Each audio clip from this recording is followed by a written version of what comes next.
Our recording. Hello, my name is Bryce Tubbs. With me today is Shannon Rollins. She's a founder of Live Well Solutions. She's a corporate workshop facilitator and a leader in coaching and corporate wellness consulting who is enabling individuals to improve their mental and physical well-being.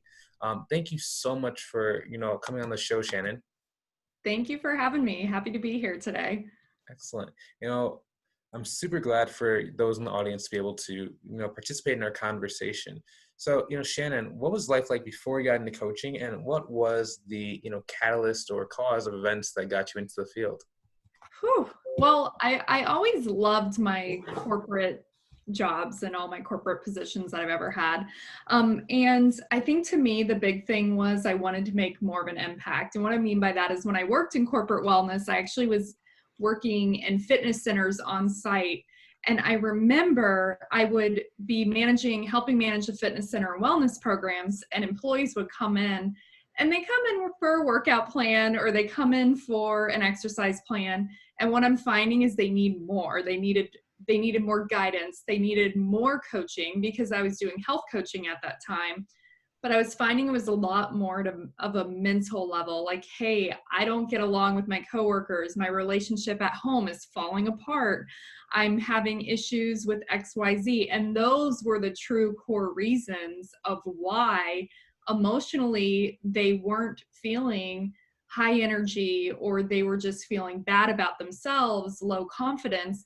And that kind of triggered the waterfall of, I don't feel like working out. I don't feel like going to the gym. I don't feel like doing this. I don't feel like making healthy choices. So when I was thinking through it, I really wanted to get to the core of the problem, because initially I felt like I was working with solutions, but for me, I felt like it was surface solutions.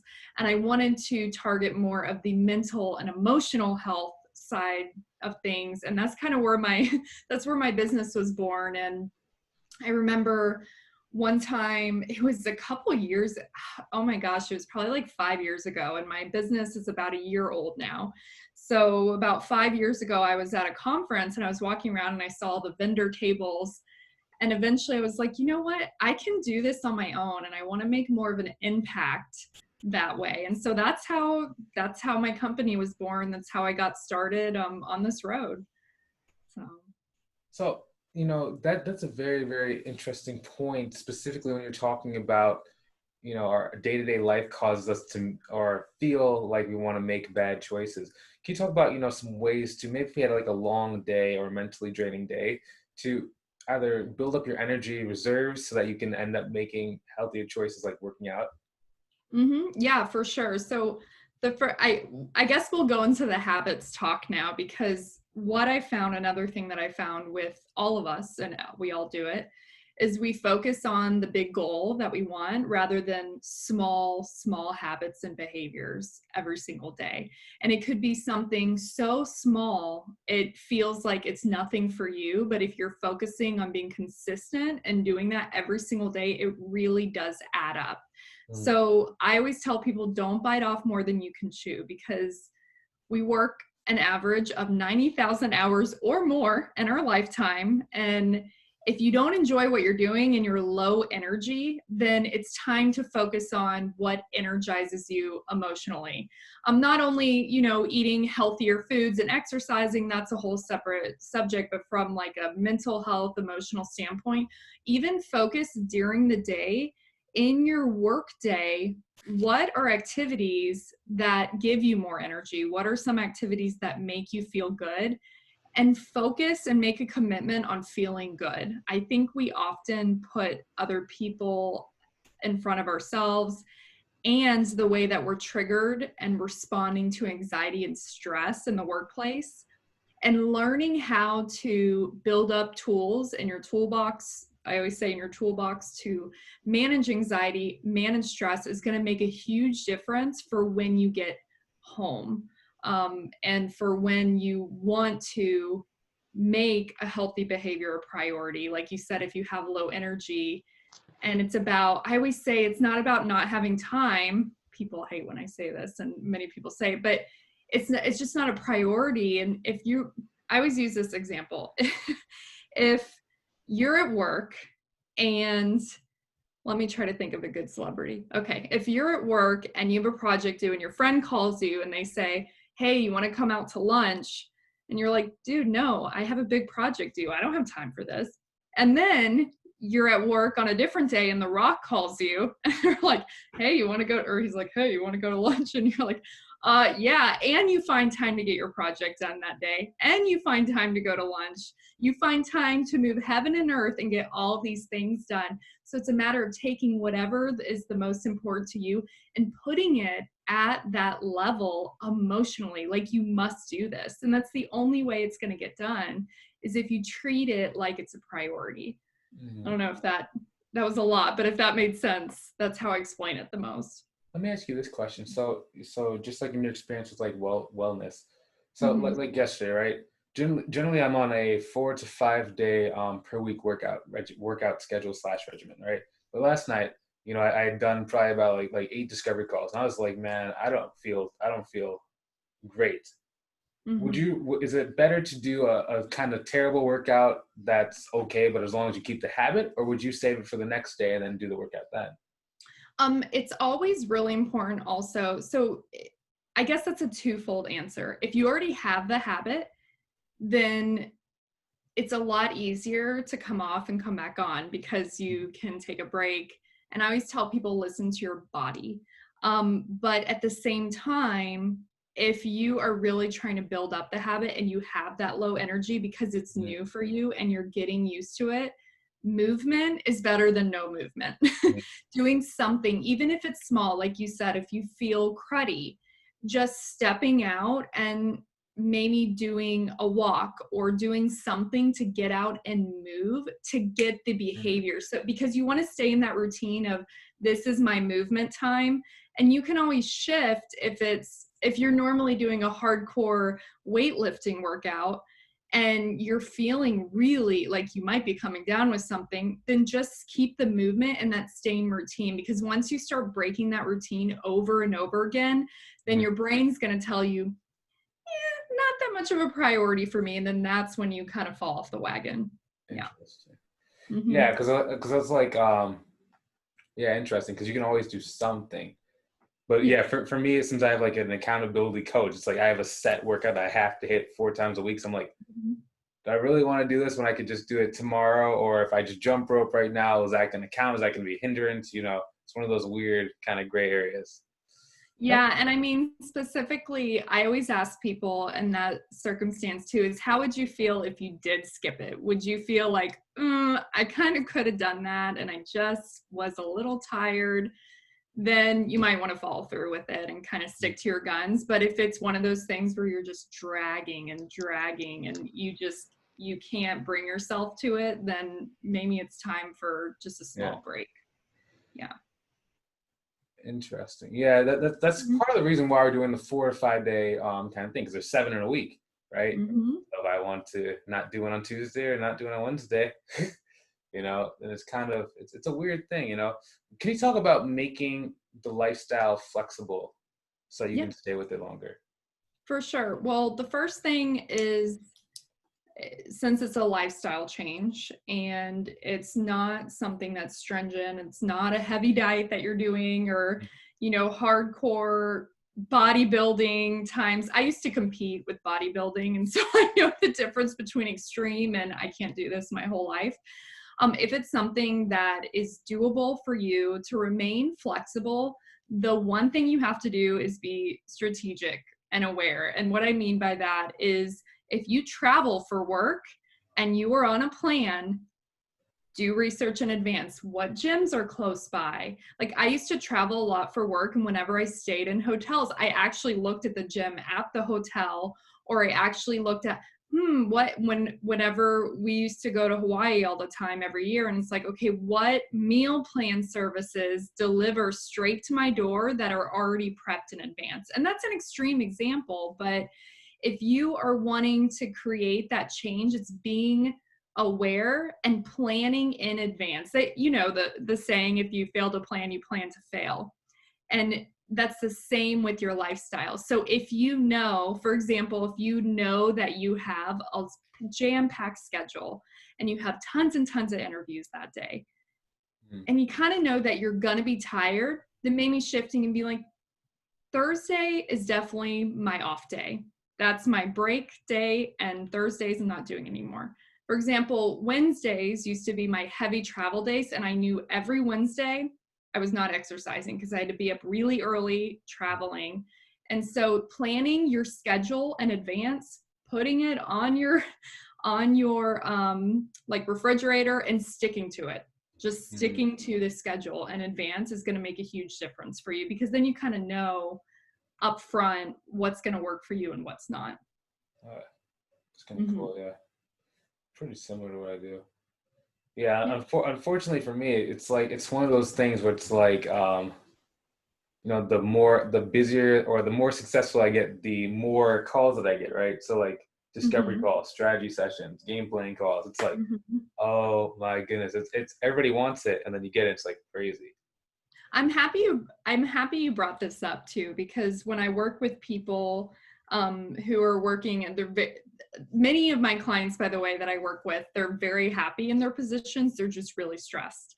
And it's exactly what you described. They don't know how to shift their schedule. They wanted to be busier, and they're finally busier. And then they're like, what? I don't know what to do. I'm stressed out. I don't have time for life. And that is when I invite them to look over and say, okay, what can you streamline? What can you do to make it easier? And if you are a business owner, or if you work in corporate, is there a way that you can outsource or delegate more? And there's always some type of little thing that makes it a little easier on your time that you can find. For example, one of my clients that I worked with, and she works with a large corporate company, and very stressed. They were going through all these merger changes through companies and trying to figure out the teams collaborating together, and it was just a whole big thing. And working with her, I was like, okay, what can you do? And she ended up getting approval and hiring another employee. Now that's not always the case, but my gosh, like if it would have gone down that road, she would have been totally burnt out. And so finding, like, for example, a virtual assistant, if you're a small business, or if you're grooming one of your employees, are you able to, or is there a coworker that you could collaborate more with? And then also identifying what are the things I extremely dislike doing in my job, and seeing if there's someone else who loves doing it, and being able to merge together that way, and kind of offhand whatever that is that you just absolutely despise. I'll give you an example. I absolutely hate more than anything attention to detail. I'm not good at it. I'm like I want the vision, but I make a lot of mistakes when it comes to small little things. And I actually have a virtual assistant who does those things for me, because I would not like my job if I was doing that all the time. So that's made a big difference for me too. Yeah. Interesting. Talk those checks and balances and systems. Interesting. Yeah, it's I'm at the point where it's like I'm pretty much streamline everything, but I have a habit to streamline something so I can expand, and then streamline it and expand. But right now it just happens to be, in one of those 2-month periods where it's like we changed something. So it's like probably in about a month and a half from now, it'll be a lot cleaner again. But it's just like, ugly. It's the stretching before you jump into the new phase, the stretch and pull type. Yep. Yeah. Yeah. It's one of those, oftentimes coaches, like you'll hear about people who are doing like, I think the most I've heard was like 15 sales calls in a day, or discovery calls in a day. I'm like, dude, 15? That's crazy. Could you imagine that? 30-minute calls each? Oh my gosh. I'm like, how are you even generating 15 calls per day, first of all? And secondly, like, that's a lot. Like, well, and then you get into the question of, like, at some point you want to build a team. Yeah. Someone else can be doing those calls. Like and here's what I always think, because I'm like this too, is when you create your own business, you're the visionary. Like you want to be creative and you finally get to flex your creative muscle and do all these things that make you feel good, all these ideas. But when you're doing the back-to-back doing activities, like the management activities, you have no time to flex your creative mind. And so forcing yourself to get out of operational mode and take time to be in creative mode, that's what's going to move a company forward, or that's what's going to move a business forward, is forcing yourself to take whatever time you feel like you need. Could be once a week, once a month, I don't know. But what happens is whenever companies grow really big is the business owner ends up trying to be in all of the operations. It's like, no, you're the visionary here. This is these ideas drive it forward. And then other people that you bring on can integrate those ideas and help. Like, for example, me, attention to detail, terrible. No one should hire me for quality control ever. I am terrible. But me looking at myself and my weaknesses, finding people who have those as their strengths, and then we're this perfect little puzzle piece together that can make the business really strong. Or if you work with a company, makes your team really strong. If I'm hiring someone in a company and I know that I'm bad at XYZ, or I just don't like doing it, I want to hire someone who loves doing that and who's great at doing that, because then it's just going to make your team that much stronger. So let's talk about balance or growing and hiring per stages, right? Because the majority of the people watching, especially when they're starting out, they're not going to be able to hire a team right away, right? So can you talk about, when thinking about expansion, at what point do you expand? At what point do you start moving? Which ones do you like to take off first? Yeah, well, I think a good first step is hiring a virtual assistant. And it does not have to be expensive to hire someone. You could hire someone to do 5 hours a week, hire someone to do 10 hours a week, just to take those really small activities, administrative tasks that you don't need to be doing, that you could be focusing on sales calls, because that the owner or whoever is trying to grow the business and make the money, they need to be focusing on things that are going to make them money.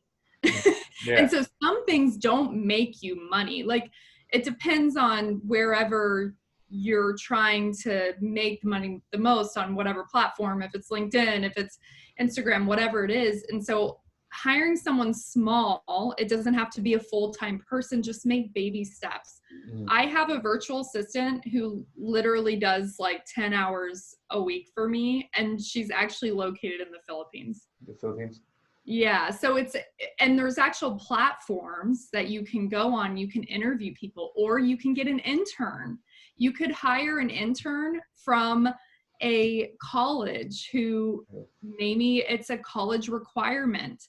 There's always ways to find someone who you could even, if it's small administrative tasks, you can even hire someone who's in high school, as long as they're trained and competent. Or you can train them. You'd have to train whoever these people are. You'd have to train them. You have to go through the training with them, which that does take time on the front end. But once you have a seasoned, trained individual, and it doesn't have to be that much money for your business. But if you're, and to answer your second question, I guess, if you're finding that you're so booked up where you're not able to manage your tasks, if you're not able to move forward because you're stuck in operational mode, that's when it's time to bring someone on. Like, so for example, the example of the multiple discovery calls, that person could actually hire another coach to help with discovery calls. And so it starts becoming a team effort and grow, and that coach could actually bring in more. So it's kind of looking at those little things, starting off someone small. You don't have to go in and hire full-time, do a posting on Indeed and 40 hours a week. It doesn't have to be that way. Where'd you find yours? Use online jobs, Upwork, or? It was online jobs. Yeah. Mm-hmm. Yeah. And I actually have had people from Upwork that I found too, to help me with one-off things. Like if it's creating a video, help me with just editing video, another thing that I don't really like doing that much. And you could just hire people one-off, you know, so. Yeah, Mhm.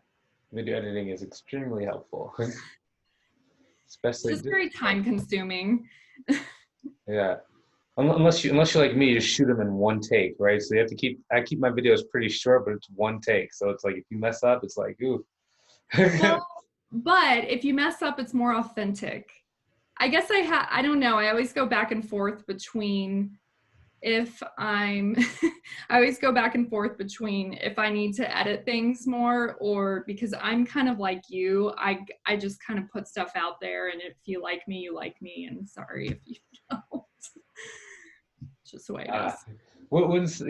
Yeah, pretty similar, yeah. Mm-hmm. Yeah, but like there's certain things that you gotta have correct. You gotta have the call to action correct. You gotta have Mm-hmm. intros pretty important. So excellent. Yeah. Do you have anything new going on? Project, course, conference? Yeah, so I have an upcoming course that I'm releasing in June. It's actually on habits, which is interesting that we got into that conversation. So it's going to be called Your Building Habits Blueprint, and I will be releasing it very soon. Speaking of editing and all that, all the course coming out. So it's been good. I've been working on it for quite a bit the last couple months. So it's going to be good. I'm really excited to see what it can do for people. And yeah, so that's my primary thing that I'm releasing in June. Yeah. So, I guess three things. One, Mhm. is there like a pre-order list or somewhere they can go to like get on a wait list for when it's released, or? So not yet. I'm still a little earlier in those stages right now. But if you want to get on my email list to know when it releases, because that group is going to be the first one to know for the discount rate, they can text wellness to 66866. So it's really easy. Just text wellness to 86686, and then from there it'll give them that email prompt, and they could just text their email in, and then they'll be able to be the first ones to know whenever the course is being released. Okay. Yeah. And where can they go to either connect or to learn more about you? Where can they go to connect with you as well?